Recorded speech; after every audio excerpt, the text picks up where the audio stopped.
Hi everyone, good morning. It's Raj Muppala here, founder and CEO of AI Infinity. I've started this company with the vision to have AI to help human intelligence in creating an inspiring world. What we do is we help create cost-effective AI solutions and also in a less disruptive way to companies so that they can have the innovation in an efficient way. And also, as we understand, each business is unique, and we work with businesses to co-create solutions, to automate processes, and also to deliver real-time analytics and predictions and recommendations with our automated machine learning algorithm models and smart evaluations. When you're dealing with large enterprises, what are those most effective means of changing that culture? When we were talking leading up to this panel about the major obstacles, you all focused on people in your answers when you kind of came back to me. And Richard, there you're talking about incentives. So what are the most effective means of changing a culture? And I suppose possibly Hila, Raj, you might have some interesting insight, and Richard as well, coming from slightly smaller organizations when you're dealing with large enterprises. What are those most effective means of changing that culture?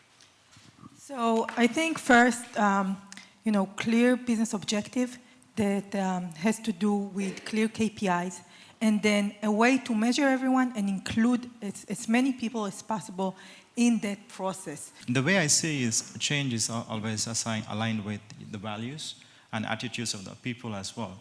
So I think the senior leadership have to be definitely aligned. Sorry, Raj, if you could just hold it slightly. The senior leadership have to be definitely aligned, and they should be the champions of driving the change.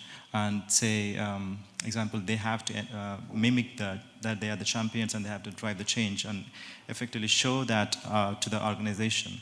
It's just, you can have the best strategy, and if the people are not empowered or inspired, if they can't see the benefits of how that change is going to help them, so it won't be of use. So it just I've seen organizations where they just have a lot of time in giving the trainings and presentations, but obviously they need to see the benefit of what the change is doing for them.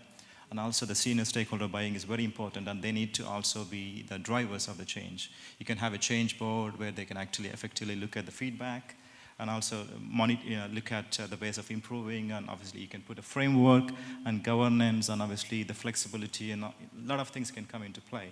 And each organization is different, of course, and you need to fit what works for your organization, because it's not like one kind of, you can implement a lean product methodology or agile, but obviously if the people are not used to it, so it's going to take time, or maybe people will be disappointed, or maybe you just need to take the process long. So there are a lot of ways to do it, but obviously I would say the senior leadership is a key, and they have to be the champions of driving the change. Especially in terms of innovation tech like AI, because people a lot of times think, okay, is it going to replace my job? Or, obviously it will help you to automate quite a lot of things so that you can do quite a lot of inspiring things. So this is the message I think you need to drive from the top management. Okay, so we all accept that there has to be buy-in at the highest level, but at least in my experience, until there is a specific officer, whether it's a quality officer, or somebody who is accountable, then everyone is responsible and it gets diluted.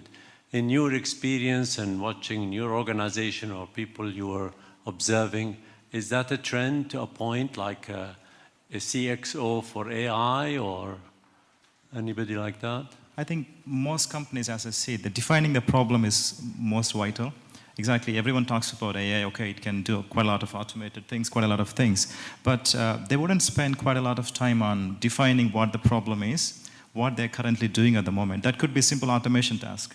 That could be, obviously, their data problems, right? Obviously that is not solving their problem. So I think this is where the senior stakeholders and the business SMEs need to focus on to define the problem correctly, and then you can speak to the AI SMEs to actually look at what different models can apply. You're talking about machine learning, you're talking about deep learning problem here, you're talking about ensembling, but a lot of things come into play. I think this is where I feel the organization need to spend time on defining the problem and then take the journey, rather than just quickly defining the technology.